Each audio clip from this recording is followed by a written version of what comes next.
Welcome to T SAT. General studies పాఠ్యాంశాలలో భాగంగా science and technology డెవలప్మెంట్స్కి సంబంధించిన అంశాలు చూస్తూ ఉన్నాం. ఈ వీడియోలో మనము రోబోటిక్స్కి సంబంధించినటువంటి ప్రాథమిక భావనలు, అదేవిధంగా ప్రపంచవ్యాప్తంగా వినియోగంలో ఉన్నటువంటి పలు కీలకమైనటువంటి రోబోలకు సంబంధించిన అంశాలు తెలుసుకునే ప్రయత్నం చేద్దాం. సో ఇక్కడ మానవులకు ప్రత్యామ్నాయంగా మానవునికి విసుగు చెందించేటటువంటి పనులలో కావచ్చు, ప్రమాదకరమైనటువంటి పనులలో కావచ్చు, వినియోగించగలిగేటటువంటి మెరుగైన ఆల్టర్నేటివ్స్గా, ప్రత్యామ్నాయాలుగా మనకు రోబోస్ అనేవి కనిపిస్తూ ఉన్నాయి. అనేకమైనటువంటి సంక్లిష్టమైన పరిస్థితులలో మానవుల యొక్క ఉనికి ప్రమాదకరంగా మారుతున్నటువంటి పరిస్థితులలో రోబో సాంకేతికతను వినియోగించడం ద్వారా ఆ పరిస్థితుల నుంచి సమర్థవంతంగా మనం బయటికి పడేసేటందుకు అవకాశం అనేది ఏర్పడుతుంది. కాబట్టి మరి వీటికి సంబంధించినటువంటి ప్రాథమిక అంశాలతో పాటుగా రోబోటిక్స్ యొక్క అనువర్తనాలను కూడా అధ్యయనం చేయాల్సినటువంటి అవసరం ఉంది. మరి ఇటీవల కాలంలో రోబోటిక్స్కి సంబంధించినటువంటి మెరుగైనటువంటి పరిశోధనలు అన్నీ కావచ్చు, అదేవిధంగా ఉపకరణాలు కూడా విశేషంగా బయటకు వస్తున్నటువంటి తరుణంలో దీనికి సంబంధించినటువంటి ప్రాథమిక భావనలు అధ్యయనం చేసేటటువంటి ప్రయత్నం చేద్దాం. ముఖ్యంగా చూస్తే ఇటీవల కాలంలో స్పేస్ ఎక్స్ప్లోరేషన్ మిషన్స్లో సైతము ఇస్రో చేపట్టినటువంటి స్పేస్ ఎక్స్ప్లోరేషన్ మిషన్స్లో సైతము ఇక్కడ రోబోటిక్స్ సాంకేతికతలను వాడుతున్నట్లుగా మనం గమనిస్తూ ఉన్నాం. ఎందుకంటే వాహక నౌక ద్వారా ఉపగ్రహాన్ని ప్రయోగించేటటువంటి కోణంలో అవి భూ ఉపరితలం నుంచి పైకి ప్రయాణించేటటువంటి సందర్భం నుంచి మొదలుకొని వాటిని నిర్దేశిత కక్షలోకి చేర్చేటటువంటి క్రమంలో మనకు స్వయంచాలితంగా అవన్నీ వాటి యొక్క పనులు అవి నిర్విఘ్నంగా నిర్వర్తించేటటువంటి ప్రయత్నాన్ని చేస్తూ ఉన్నాం. అదేవిధంగా చూస్తే చంద్రయాన్ 1 విషయంలో కావచ్చు, 2 మరియు 3లలో, అదేవిధంగా మంగళయానికి సంబంధించినటువంటి మిషన్లలో కూడా కొన్ని దశలను దీంట్లో భాగంగా రూపొందించినటువంటి ఆర్బిటర్ వ్యవస్థలు కావచ్చు, ల్యాండింగ్ వ్యవస్థలు కావచ్చు, స్వయంచాలితంగా తమంతట తాముగానే నిర్వర్తించుకున్నాయి. కాబట్టి మరి ఆ సాంకేతికతలు సమకూరడంలో కీలకమైనటువంటి అంశంగా మనకు రోబోటిక్స్ అనేవి కనిపిస్తూ ఉన్నాయి. మరి ఇక్కడ రోబోటిక్స్కి సంబంధించినటువంటి డెఫినేషన్ కనుక మనం గమనిస్తే IEEE ప్రకారము international engineering electricals and electronics అనేటటువంటిది ఒక స్వచ్ఛందమైనటువంటి సంస్థగా మనకు కనిపిస్తూ ఉంది. ప్రపంచవ్యాప్తంగా ఎలక్ట్రికల్ డివైజెస్కి సంబంధించి కావచ్చు, టెక్నాలజీస్కి సంబంధించి కావచ్చు, అవసరమైనటువంటి ప్రమాణాలను రూపొందించడమే కాకుండా వాటిని పర్యవేక్షించేటటువంటి సంస్థగా, నియంత్రించేటటువంటి సంస్థగా ఇది మనకు కనిపిస్తూ ఉన్నటువంటి ధర్మిల స్వతంత్రంగా సెన్సార్స్ సహాయంతో పరిసరాలను పరిశీలిస్తూ అందుకు అనుగుణమైనటువంటి నిర్ణయాలను తీసుకుంటూ పనిచేయగలిగేటటువంటి యంత్రాలనే రోబోలుగా పరిగణించవచ్చు అనేటటువంటి అంశాన్ని ఇది మనకు వివరించడం అనేది జరిగింది. మరి దీనికి సంబంధించి చూస్తే a robot is an autonomous machine capable of sensing it's environment. దీంట్లో ప్రత్యేకమైనటువంటి సెన్సార్లు ఉండడం జరుగుతుంది. దీని తర్వాత carrying out competitions to make decisions, దీంట్లో కొన్ని కాంపిటేషనల్ మెథడ్స్ అనేవి ఇంక్లూడ్ చేయడం జరుగుతుంది. And performing actions in the real world. దీన్ని మనము IEEE వారు అందించినటువంటి రోబోట్కి సంబంధించినటువంటి డెఫినేషన్గా మనం చూడవచ్చు. ఇక్కడ రోబోట్ అనేటటువంటి పదము రోబోటా అనేటటువంటి స్లావిక్ వర్డ్ నుంచి ఆవిర్భవించినట్లుగా మనం చూస్తూ ఉన్నాం. ఈ పదానికి స్లావిక్ భాషలో బానిస లేదా సేవకుడు అనేటటువంటి అర్థంగా మనం ఇక్కడ చూస్తాం. మానవుడికి ఒక బానిస మాదిరిగా, ఒక సేవకుడి మాదిరిగా తనకు అవసరమైనటువంటి పనులన్నీ చేసి పెట్టేటటువంటి యంత్రంగా మనకు ఈ రోబోట్ అనేది కనిపిస్తూ ఉంది. వీటిని గురించి అధ్యయనం చేసేటటువంటి శాస్త్రాన్నే మనము రోబోటిక్స్ అనేటటువంటి శాస్త్రంగా మనం చూస్తూ ఉన్నాం.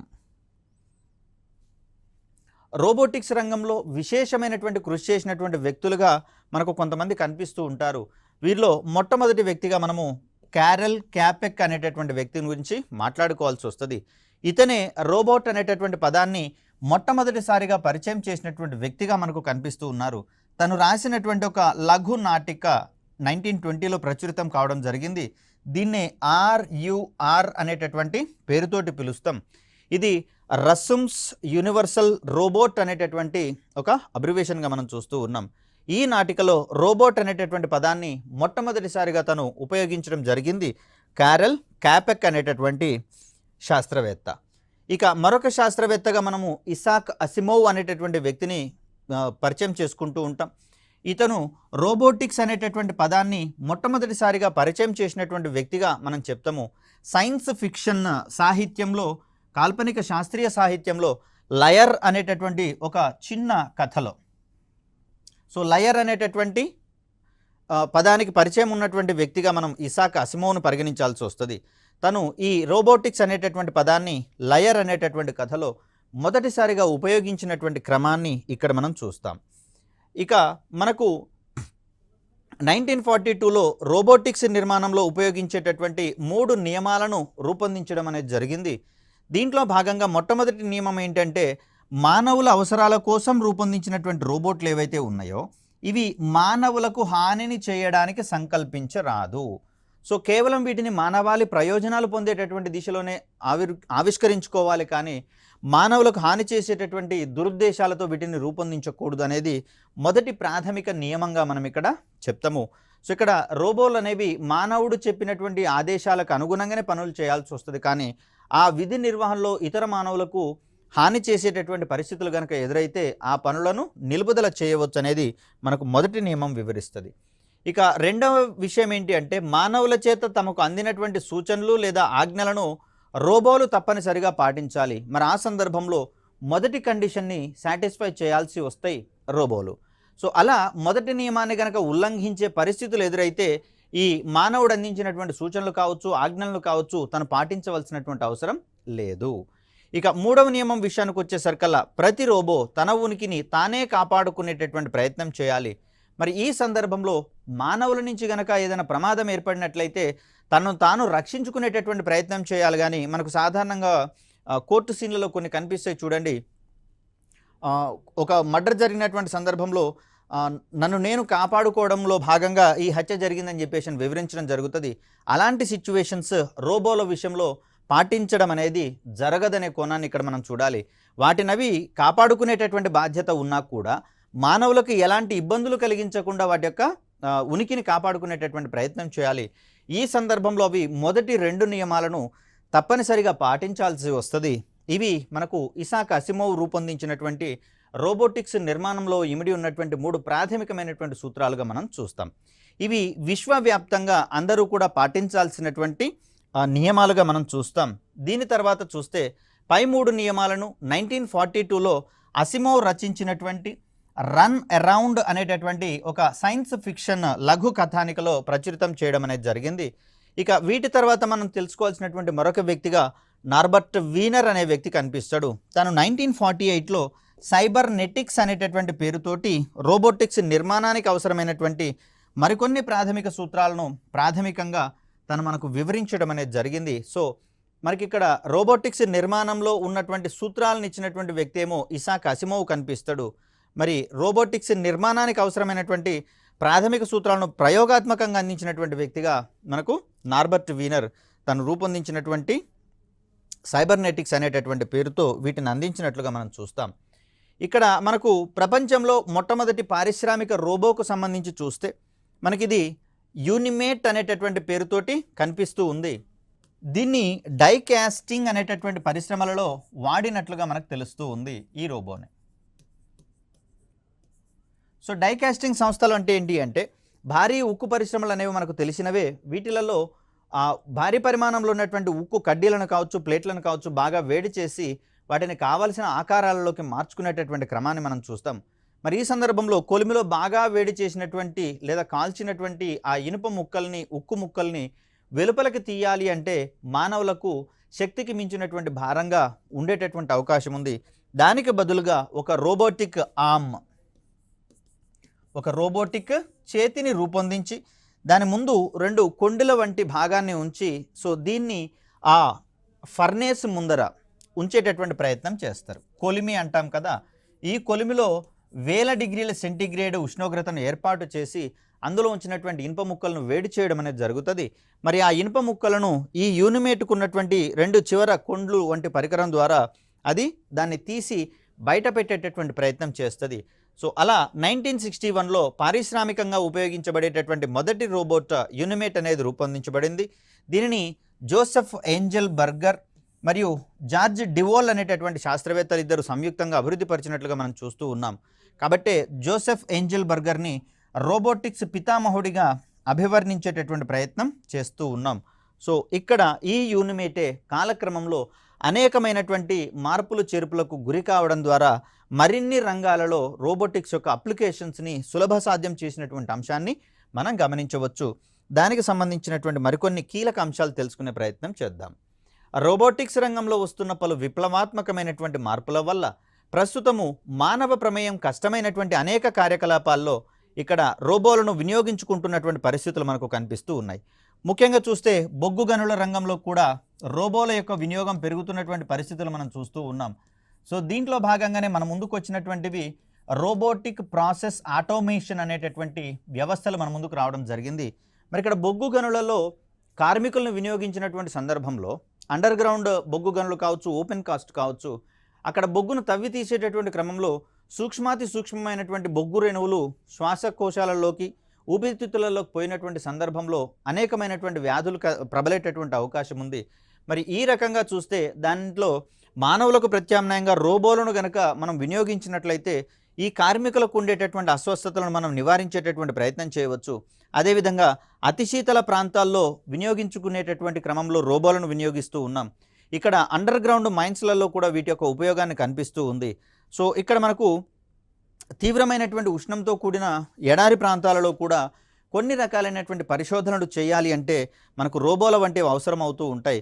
అంతేకాకుండా భారీ అగ్ని ప్రమాదాలు సంభవించినటువంటి పరిస్థితుల్లో అక్కడ ఎవరైనా చిక్కుకున్నటువంటి మానవులు గనక ఉంటే వారిని కాపాడడం కోసం కూడా ఈ రోబోల వంటి వాటిని ఉపయోగించేటటువంటి ప్రయత్నాలు ప్రస్తుతం జరుగుతూ ఉన్నాయి.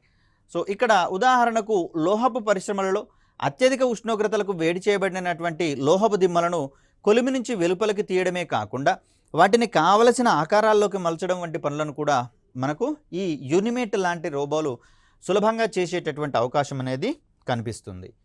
ఇక మరొక ముఖ్యమైనటువంటి అంశం ఏంటంటే అత్యంత ప్రమాదకరమైనటువంటి వైరస్లు, బ్యాక్టీరియాలు, ఇతర సూక్ష్మజీవులు ప్రబలినటువంటి ప్రాంతాలలో ఆ పరిసరాలన్నింటినీ సూక్ష్మజీవ రహితం చేయాలి అంటే గతంలో అయితేనేమో మానవులనే నేరుగా వినియోగించి ఆయా ప్రాంతాలలో ఈ యాంటీ బ్యాక్టీరియల్ స్ప్రేలను స్ప్రే చేయడం అనేది జరిగేది, పిచికారీ చేయడం అనేది జరిగేది. మరి అలాంటి సందర్భాల్లో కొన్ని విపత్కర పరిస్థితుల్లో మానవులు కూడా ఆయా సూక్ష్మజీవుల ప్రభావానికి లోనై ఆ వ్యాధులకు గురై మరణించడం అనేది జరిగేది. మరి వీటిని సమర్థవంతంగా అరికట్టాలి అంటే ప్రస్తుతము రోబోల సహాయంతో స్ప్రే చేయగలిగేటటువంటి రోబోలు వచ్చినాయి. అంటే క్రిమి సంహారకాలను స్ప్రే చేసేటటువంటి రోబోలు రావడం జరిగింది. అదేవిధంగా అల్ట్రావైలెట్ రేస్ సహాయంతో ఆ పరిసరాల్లో ఉన్నటువంటి సూక్ష్మజీవులన్నింటినీ కూడా నశింపచేసేటటువంటి డిస్ఇన్ఫెక్టెంట్ రోబోస్ అంటాం వీటిని మనం. డిస్ఇన్ఫెక్టెంట్ రోబోస్ లేదా డిస్ఇన్ఫెక్టింగ్ రోబోస్గా మనం చెప్తాం. సో ఈ సందర్భాలలో మానవుల్ని కనుక వినియోగించినట్లయితే వారి యొక్క ఆరోగ్యానికి ప్రమాదం ఏర్పడేటటువంటి అవకాశం ఉంది. కాబట్టి ఆ సందర్భంలో ఇది మనకు యూవీ రేస్ని విడుదల చేయడం ద్వారా పరిసరాలను సూక్ష్మజీవరహితం చేసేటటువంటి డిస్ఇన్ఫెక్టెంట్ రోబోగా మనకు కనిపిస్తుంది. సో ఇక్కడ ఒక క్రిమి సంహారకాన్ని మనకు ఒక కంటైనర్లో నింపుకొని దీంట్లో ఉన్నటువంటి ఈ క్రిమి సంహారకాన్ని, పెస్టిసైడ్ ఏదైతే ఉందో దీన్ని పరిసరాలలోకి స్ప్రే చేయడం ద్వారా ఇది పరిసరాలను సూక్ష్మజీవరహితం చేసేటటువంటి ప్రయత్నం చేస్తుంది. మొన్న సంభవించినటువంటి కరోనా లాంటి విపత్కర పరిస్థితులలో కూడా అక్కడ కంటైన్మెంట్ ఏరియాల్లో ఉన్నటువంటి సూక్ష్మజీవులను సంహరించేటటువంటి క్రమంలో మనకు ఉపయోగపడేటటువంటి రోబోలుగా ఈ డిస్ఇన్ఫెక్టెంట్ రోబోస్ అనేవి మనకు కనిపిస్తూ ఉంటాయి. ఇక వీటి తర్వాత రోబోల తయారీలో అనేక ఇంజనీరింగ్ విభాగాలు అనేవి పాలు పంచుకోవాల్సి ఉంటుంది. సో ఇక్కడ మనకు కాంపిటేషనల్ థింకింగ్ కూడా దానికి ఉండాల్సి వస్తుంది. తద్వారా ప్రాబ్లమ్ సాల్వింగ్ స్కిల్స్ని అది రూపొందించుకుంటుందని చెప్పేసి అన్నాం. కాబట్టి మరి కాంపిటేషనల్ స్కిల్స్ కావాలి అంటే మనకి ఇది ఇంజనీరింగ్లో కంప్యూటింగ్ విభాగం అనేది అవసరం పడుతుంది. దీనితో పాటుగా అక్కడ ఉన్నటువంటి కొన్ని రకాలైనటువంటి పరికరాలను తయారు చేయడానికి మెకానికల్ వింగ్స్ అనేవి అవసరం పడతాయి. ఈ మెకానికల్ వింగ్స్ అన్నిటిని అంటే మెకానికల్ ఉపకరణాలన్నింటినీ కూడా ఒకదానితో ఒకటి అనుసంధానించేటటువంటి క్రమంలో మనకు ఎలక్ట్రికల్ కాంపోనెంట్స్ అనేవి కూడా ఉపయోగపడతాయి. కాబట్టి రోబోటిక్స్ అనేది అభివృద్ధిలోకి రావాలి అంటే మన ముందున్నటువంటి స్పెషల్ బ్రాంచెస్గా కంప్యూటింగ్, అదేవిధంగా మెకానిక్స్, ఎలక్ట్రికల్ ఇంజనీరింగ్ విభాగాలు అనేవి మనకు కనిపిస్తూ ఉన్నాయి. కాబట్టి ఈ మూడింటి సహాయంతో రోబోటిక్స్ అనేటటువంటి విభాగము మరింత సమున్నతంగా మారేటటువంటి అవకాశం ఉంది. వీటితో పాటుగా ఐటీ విభాగం కావచ్చు, క్వాంటమ్ ఫిజిక్స్ కావచ్చు, అదేవిధంగా నానో టెక్నాలజీతో కూడా దీన్ని అనుసంధానం చేసుకున్నట్లయితే అక్కడ ఉన్నటువంటి రోబోటిక్స్ యొక్క విడిభాగాలను మరింత సమర్థవంతంగా తక్కువ బరువుతోటి స్వల్ప పరిమాణంలో రూపొందించుకునేటటువంటి అవకాశం అనేది మనకు ఏర్పడుతుంది. సో ఈ విభాగాలకు చెందినటువంటి ఇంజనీర్ల అవిశ్రాంత కృషితో విభిన్న అవసరాలకు అనుగుణమైనటువంటి రోబోలను మనం నేడు ఆవిష్కరించుకొని వాటిని వినియోగించుకోగలుగుతున్నాం. ఈ మధ్య కాలంలో రిలీజ్ అయినటువంటి రజనీకాంత్ మూవీలో కూడా చూడండి, ఒక కందిరీగ ఆకారంలోని రోబోను వినియోగించడం అనేది జరిగింది. మరి ఈ మధ్య కాలంలో డ్రోన్స్ యొక్క వినియోగము అత్యధికంగా పెరుగుతున్నటువంటి పరిస్థితులలో మరి స్పై వంటి యాక్టివిటీస్ చేసేటటువంటి క్రమంలో డ్రోన్స్ను కనుక వినియోగిస్తే మెరుగైనటువంటి సర్వీసెసే అందుతున్నాయి. కానీ డ్రోన్స్ను కనుక గుర్తించినట్లయితే అవతల ఉన్నటువంటి వ్యక్తులు జాగ్రత్త పడేటటువంటి అవకాశం ఉంది. కాబట్టి ఈ మధ్య కాలంలో కీటకాలను పోలినటువంటి రోబోలను కూడా రూపొందించుకొని మనం స్పై యాక్టివిటీస్లలో వినియోగించుకునేటటువంటి క్రమాన్ని మనం చూస్తూ ఉన్నాం. అలా అనేకమైనటువంటి రోబోలు మనకు ప్రస్తుతము వినియోగంలోకి రావడం అనేది జరిగింది. సో ఈ క్రమంలో చూస్తే మానవ చర్యలతో సరిపోలగల పనులను చేయగలిగే రోబోట్లు ఇటీవలి కాలంలో అత్యధికంగా రూపొందించబడుతున్నటువంటి క్రమాన్ని చూస్తాం. ఈ క్రమంలో మానవ అవయవాలతో సరిపోల్చగల రోబోల్లోని వివిధ భాగాలను పరిశీలించాల్సినటువంటి అవసరం ఉంది. ఇంత క్రితమే మనము యూనిమేట్ అనేటటువంటి రోబో గురించి మనం మాట్లాడుకున్నాం. ఇది ఒక రోబోటిక్ ఆర్మ్గా మనం చూసినాం. అంటే ఒక రోబో లాంటి ఆకారంలోని చేతిగా దీన్ని మనం చూస్తాం. ఈ చేతి లాంటి భాగాన్ని ఒక పిడికి అనుసంధానం చేసినట్లయితే ఈ భాగాలు మొత్తం కదులుతూ ఉండడం ద్వారా లేదా ఈ భుజం సంబంధించినటువంటి భాగాన్ని ఒక ప్లాట్ఫామ్ మీద అనుసంధానం చేయడం జరుగుతుంది. తద్వారా సాగడం వరకు కావచ్చు, అవసరమైనటువంటి వస్తువుల్ని ఒక దగ్గర నుంచి తీసి మరో దగ్గర పెట్టడం కావచ్చు, ఈ యాక్టివిటీస్లో రోబోటిక్ ఆర్మ్ అనేది మనకు ఉపయోగపడుతూ ఉంది. మరి ఆ సందర్భంలో ఏ ఏ విభాగాలు మనకు ఉపయోగపడుతున్నాయో గమనించే ప్రయత్నం చేద్దాం. సో ఇక్కడ రోబోలు స్వతంత్రంగా చూడగలిగేటటువంటి సామర్థ్యాన్ని కలిగి ఉంటే అనుకున్నాం, దానికోసం సెన్సార్లు ఉంటాయని చెప్పేసి అనుకున్నాం. దీంట్లో భాగంగా మనకు ఈ నేత్రాలకు అంటే చూపును అందించేటటువంటి సాంకేతికతలుగా సెన్సార్స్ కావచ్చు, కెమెరాస్ కావచ్చు మనకు కనిపిస్తూ ఉన్నాయి. ఈ కెమెరాస్ విషయానికి వచ్చేసరికి ఆల్రెడీ మనకు స్పేస్ టెక్నాలజీలో కూడా VHRR కెమెరాస్ అని, CMOS కెమెరాస్ అని, CCD కెమెరాస్ వంటివి వినియోగంలో ఉన్నాయి. ఇక్కడ VHRR అన్నప్పుడు వెరీ హై రేడియేషన్ రేడియోమీటర్గా దీన్ని మనం చెప్తాం. సో ఇక్కడ CMOS అనేది మనకు compatible metal oxide semiconductor కెమెరాలుగా మనం చెప్తాం. సో ప్రస్తుతం మనం వాడుతున్నటువంటి మొబైల్ కెమెరాల్లో ఉన్నటువంటి కెమెరాస్ అన్నీ కూడా మోస్ట్ ప్రాబబ్లీ CMOS రకానికి చెందినవే. ఇక CCD కెమెరాస్ అనేవి ఛార్జ్ కపుల్డ్ డివైసెస్గా మనం చెప్తాం. ఛార్జ్ కపుల్డ్ డివైసెస్ ఇవి ఏం పనిచేస్తాయి? CCD కెమెరాలు అంటే తీసినటువంటి పిక్చర్ని అవి ఎలక్ట్రిక్ సిగ్నల్స్గా మార్చేటటువంటి ప్రయత్నం చేస్తాయి. తద్వారా వాటిని డిజిటలైజ్ చేయడం ఈజీ అవుతుంది, వాటిని ప్రాసెస్ చేయడం కూడా ఈజీ అవుతుంది. కాబట్టి మరి నేత్రాలు అంటే దృష్టి జ్ఞానాన్ని అందించేటటువంటి క్రమంలో ఈ విధమైనటువంటి సాంకేతికతలు కనిపిస్తూ ఉన్నాయి. వీటితో పాటుగా సోనార్ లాంటి సాంకేతికతలు, అదేవిధంగా లైడార్ లాంటి సాంకేతికతలను కూడా మనము ఈ దృష్టి జ్ఞానాన్ని అందించేటటువంటి కోణంలో వినియోగిస్తూ ఉన్నాం. దీని తర్వాత కండరాలకు సంబంధించి మనకు యాక్చువేటర్స్ అనేవి కనిపిస్తూ ఉన్నాయి. ఇక్కడ మనకు కండరాల యొక్క ఉపయోగం ఏంటి అంటే వీటికి అనుసంధానించబడినటువంటి రెండు బోన్స్ మధ్య కదలికలు సులభ సాధ్యం చేసేటట్లుగా మనకు ఈ కండరాలు కనిపిస్తూ ఉంటాయి. కాబట్టి ఆ విధమైనటువంటి పనిని రోబోలలో ఎవరు నిర్వర్తిస్తారు అంటే మనకు యాక్చువేటర్స్ అనేటటువంటి విభాగాలు నిర్వర్తించడం అనేది మనం చూస్తూ ఉంటాం. దీని తర్వాత భుజాలకు సంబంధించి కనుక చూస్తే వీటిని మనము మ్యానిపులేటర్స్గా మనం చెప్తాం. సో ఇక్కడ భుజానికి సంబంధించి ఈ ప్రాంతంలో కీలు వంటివి మనకు కనిపిస్తూ ఉంటాయి. సో వాటిని మనము మ్యానిపులేటర్గా మనం చూస్తాం. ఇక హ్యాండ్స్కి సంబంధించి చూస్తే చేతులకు సంబంధించి వీటిని మనము ఎండ్ ఎఫెక్టర్స్ అనేటటువంటి పేరుతోటి చెప్తాం. అంటే పదార్థాల యొక్క స్థానాలను మార్చగలగడంతో మాత్రమే కాకుండా పదార్థాల యొక్క ఆకారాలను మార్చేటటువంటి కోణంలో కూడా మనకు హ్యాండ్స్ అనేవి రోబోటిక్ హ్యాండ్స్ అనేవి ఉపయోగపడుతూ ఉన్నాయి. కాబట్టి వీటిని సాధారణంగా మనము ఎండ్ ఎఫెక్టర్స్గా మనం చెప్తాం. మరి ఇక్కడ మానవునిలో కీళ్లకు సంబంధించినటువంటి అంశాలలో భాగంగా ఇక్కడ రోబోట్స్లో మనకు చైన్స్ అనేటటువంటివి, అదేవిధంగా టెండాన్స్ అనేటటువంటి నిర్మాణాలు అనేవి మనకు కనిపిస్తూ ఉన్నాయి. సో ఈ కీళ్ళ వంటి అంశాల సహాయంతో ఇవి ఒక ప్రాంతం నుంచి మరొక ప్రాంతానికి కదలగలిగేటటువంటి శక్తి సామర్థ్యాలను కూడా పొందేటటువంటి అంశాన్ని మనం చూస్తాం. సో అలా నేత్రాలకు అనుబంధంగా ఉండేటటువంటి రోబోటిక్ విభాగాలు ఏంటివి అన్నప్పుడు సెన్సార్లు మరియు కెమెరాలు, అదేవిధంగా సోనార్ మరియు లైడార్ వంటి సాంకేతికతలు మనం చెప్తాము.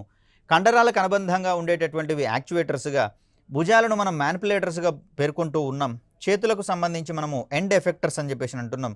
కీళ్ళకు సంబంధించి చైన్లు కావచ్చు, టెండాన్స్ అనేటటువంటి ఏర్పాట్లు మనకు రోబోలలో ఉన్నాయి. కాబట్టే వీటి సహాయంతో రోబోలు అత్యంత సంక్లిష్టమైనటువంటి పనులను కూడా ఈజీగా నెరవేరుస్తున్నటువంటి అంశాన్ని మనం చూస్తాం. ఇక రోబోలకు శక్తిని అందించేటటువంటి క్రమంలో, పవర్ అందించేటటువంటి సందర్భంలో సిల్వర్ కాడ్మియం బ్యాటరీస్ని ఏర్పాటు చేసుకోవడం అనేది జరిగింది రోబోలలో. వీటితో పాటుగా లెడ్ యాసిడ్ బ్యాటరీలను కూడా మనము శక్తిని అందించేటటువంటి క్రమంలో వినియోగిస్తూ ఉన్నాం. దీనితో పాటుగా ఎలక్ట్రిక్ మోటార్స్ కావచ్చు, అదేవిధంగా పియేజో మోటార్స్ మరియు electro active polymers, elastic nano ట్యూబ్లను యాక్చువేటర్స్గా వినియోగించేటటువంటి ప్రయత్నం చేస్తున్నాం రోబోలలో. ఇక్కడ నార్మల్ ఎలక్ట్రిక్ మోటార్స్కి బదులుగా పియేజో మోటార్స్ మరియు ఎలక్ట్రో పాలిమర్స్ వంటివి రూపొందించబడ్డాయి. కాబట్టే ప్రస్తుతం రోబోలు ఒక ప్రదేశం నుంచి మరో ప్రదేశానికి దొరలగలిగేటట్లుగా, ఎగరగలిగేటట్లుగా, దుముకగలిగేటట్లుగా రోబోలు తయారు కావడం అనేది జరిగింది. అంటే సాధారణ యాక్టివిటీస్ని కూడా మరింత సెన్సిబుల్గా మార్చి పర్ఫెక్ట్గా చేయడంలో మనకు పిఏజే మోటార్స్ మరియు ఎలక్ట్రో యాక్టివ్ పాలిమర్స్ వంటివి ఉపయోగపడుతున్నట్లుగా మనం ఇక్కడ చూస్తాం. వీటితో పాటుగా మానవ చేతివేళ్లను పోలిన స్పర్శను అందించగల సెన్సార్ అర్రే ఇప్పటికే రూపొందించడం జరిగింది. దీన్ని యూరోపియన్ యూనియన్ వాళ్ళు ఆవిష్కరించడం జరిగింది. సో వీటినే మనము ప్రోస్థెటిక్ హ్యాండ్స్ అంటాము. ఇంకొక రకంగా మనకు లెగ్స్, అంటే కాళ్ళు గనక లోపించినటువంటి వ్యక్తులకు ప్రోస్థెటిక్ లెగ్స్ని అమర్చడం ద్వారా సాధారణ కాళ్ళతో ఏ విధమైనటువంటి పనులు చేయవచ్చో వాటితోటి ఆ ప్రోస్థెటిక్ హ్యాండ్స్ తోటి కూడా, ప్రోస్థెటిక్ లెగ్స్ తోటి కూడా మనము అవే యాక్టివిటీస్ చేసేటటువంటి అవకాశం ఉంది. ఫలితంగా చేతులు కాళ్ళు లోపించినటువంటి వ్యక్తులు ఎవరైతే ఉన్నారో వీరికి కొత్త జీవితాన్ని ప్రసాదించినట్లుగా చేయవచ్చు. దీంట్లో భాగంగా రూపొందించబడిందే స్మార్ట్ హ్యాండ్ అనేటటువంటిది. ఇక్కడ మనకు కనిపిస్తూ ఉంది. స్మార్ట్ హ్యాండ్ అనేటటువంటి ఈ పరికరం ద్వారా మానవుని యొక్క సాధారణ చేతితో స్పర్శ జ్ఞానాన్ని అందించవచ్చు. అదేవిధంగా కీలకమైనటువంటి పనులను కూడా నిర్వర్తించేటటువంటి అవకాశాలు అనేవి మనకు పెరుగుతూ ఉన్నటువంటి పరిస్థితులు. ఇక్కడ కేవలము చూడడానికి మనకు చేతుల మాదిరిగా కనిపిస్తూ ఉన్నాయి, కానీ రోబోటిక్ సెన్స్ అనేది ప్రతి విభాగంలో కనిపిస్తుంది. దీనితో మనము రాయవచ్చు, కీబోర్డు ప్లే చేయవచ్చు, అదేవిధంగా ఫుట్బాల్, వాలీబాల్ లాంటివి కూడా ఆడుకునేటటువంటి మనకు అవకాశాలు అనేవి ఏర్పడతాయి. సో దాంట్లో భాగంగా వచ్చినవే మనకు ప్రోస్థెటిక్ హ్యాండ్స్, ప్రోస్థెటిక్ లెగ్స్ అనేటటువంటివి. ఇవి కాళ్ళు చేతులు లోపించినటువంటి వారికి ఆయా అవయవాల యొక్క సర్వీసెస్ అందించడంలో ఒక కీలకమైనటువంటి ముందడుగుగా మనం చెప్తాం.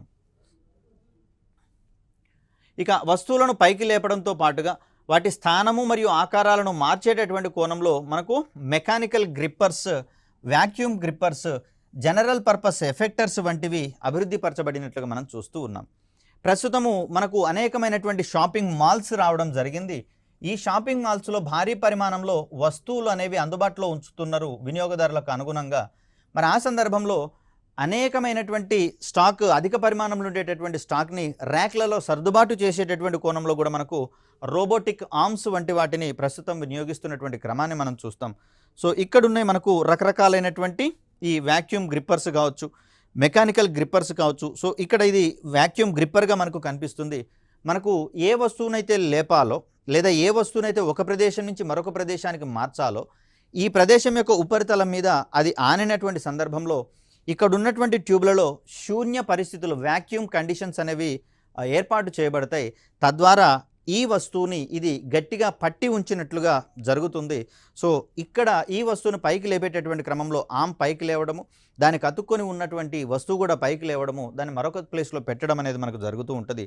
సో ఇలా మనకు ఈ రోబోటిక్ ఆర్మ్స్ అనేటటువంటివి కనిపిస్తూ ఉన్నాయి. వీటికి ఉన్నటువంటి ఈ మెకానికల్ గ్రిప్పర్స్, వ్యాక్యూమ్ గ్రిప్పర్స్ సహాయంతో వస్తువులను ఒక ప్రదేశం నుంచి మరొక ప్రదేశంలోకి షిఫ్ట్ చేసేటటువంటి కార్యక్రమాలు ఇవి నిర్వర్తిస్తాయి. ఇక మరొకటి బ్యాలెన్సింగ్ వీల్ సహాయంతో ఒక ప్రదేశం నుంచి మరొక ప్రదేశానికి స్వేచ్ఛగా సంచరించగలిగేటటువంటి రోబోస్ మనకు రావడం అనేది జరిగింది. ముఖ్యంగా చూస్తే సెగ్వే అనేటటువంటి రోబో ఒకటి మనకు ఫిల్మ్ షూటింగ్స్ క్రమంలో లొకేషన్ నుంచి క్యారవాన్లకు వెళ్ళడానికి కాను, క్యారవాన్ల నుంచి లొకేషన్లకు వెళ్ళడానికి కావచ్చు, నటీనటులు దాని మీద నిలబడి స్వేచ్ఛగా ప్రయాణించగలిగేటటువంటి స్వభావాన్ని కలిగి ఉంటారు. తద్వారా ఈజీగా వారు షూటింగ్ లొకేషన్స్కి చేరుకునేటటువంటి సందర్భాన్ని ఇక్కడ మనం చూస్తాం. సో దీంట్లో భాగంగా ఉన్నటువంటి అంశంగా మనకు సెగ్వే అనేది కనిపిస్తూ ఉంది. ఇటీవల కాలంలో వ్యోమమిత్ర అనేది ఒక పేరు మనకు ప్రాచుర్యంలోకి వస్తోంది. దీన్ని ఇస్రో వారు చేపడుతున్నటువంటి గగన్యాన్ మిషన్లో భాగంగా సో ఇందులో 3 దశల గగన్యాన్ మిషన్స్ని చేపట్టడం అనేది జరుగుతుంది. ముఖ్యంగా చూస్తే ఇందులో మొదటి 2 కూడా మనకు మానవ రహిత అంతరిక్ష యాత్రలు కాగా మూడవది మాత్రమే మానవ సహిత అంతరిక్ష యాత్రగా మనం చూస్తాం. అంటే మొదటి 2 ప్రయోగాలలో మనుషుల యొక్క ఇన్వాల్వ్మెంట్ ఉండదు, మూడవ ప్రయోగంలో మాత్రమే మనుషుల యొక్క ఇన్వాల్వ్మెంట్ ఉంటుంది.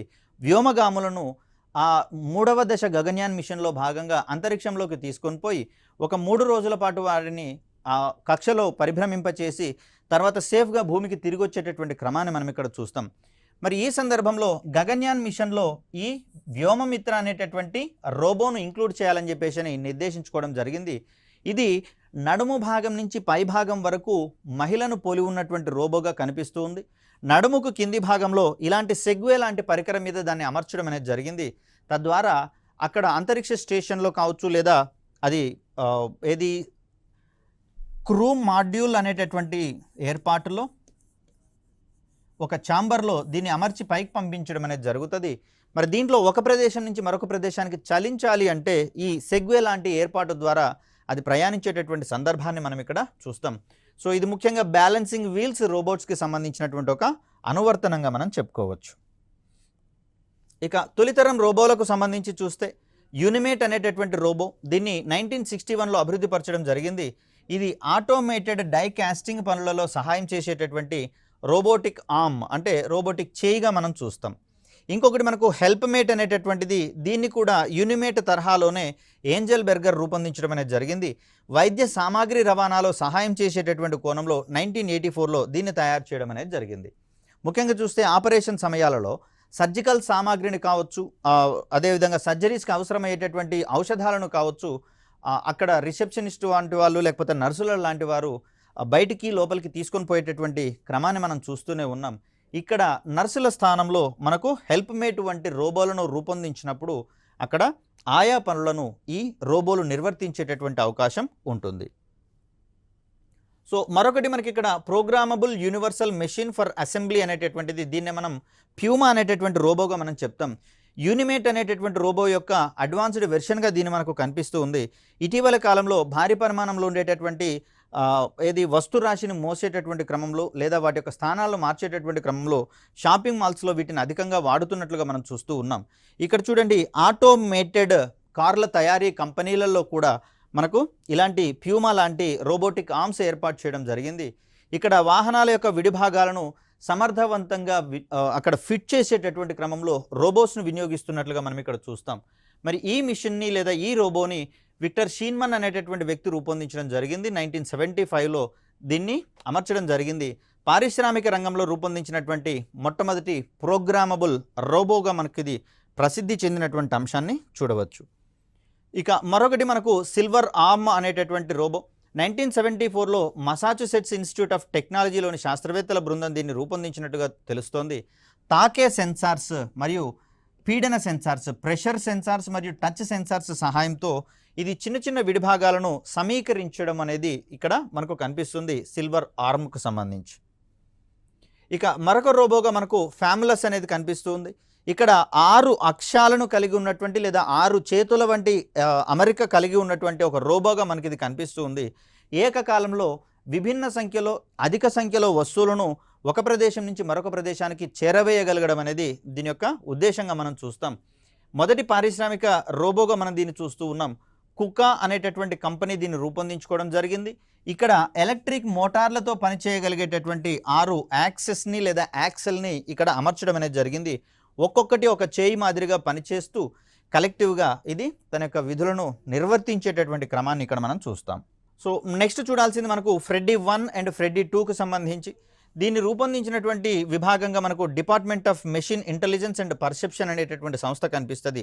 వస్తువుల స్థానాలనే కాదు ఆకారాలను కూడా మార్చగలిగేటటువంటి సామర్థ్యం అనేది దీనికి ఉన్నట్లుగా మనం చూస్తాం.